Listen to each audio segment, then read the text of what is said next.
Laman! Laman! Baboy! Bata! Charot! Ay! Andiyan ka pala! Tara! Drawing tayo!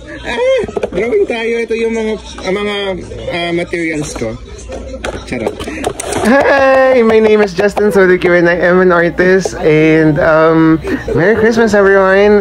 As an art channel, syempre ngayon tayo gusto nating makiisa sa mga tao and hopefully makabenta ng mga art projects. Charot!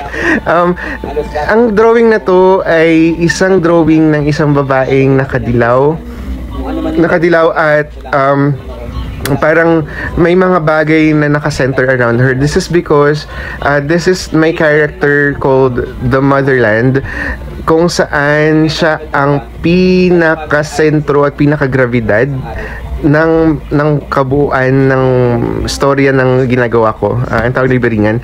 Pero binase ko to kay Miss Sharon Cuneta, pero eventually naging kamukha ng nanay ko. And eventually naging kamukha ng dream mudra ko.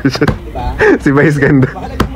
Pero anyway, so maraming perlas na nakapaligid sa kanya, maraming mga bagay na nakalutang kasi Motherland is also the gravity that holds us together in a family, especially matriarchal ang Pilipinas. That's why I have this conception of the motherland, or the basis or the center that brings us all together.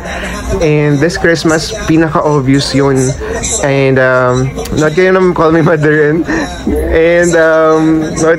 supportahan nyo si Sharon Cuneta and supportahan nyo ako by buying my artwork. Merry Christmas!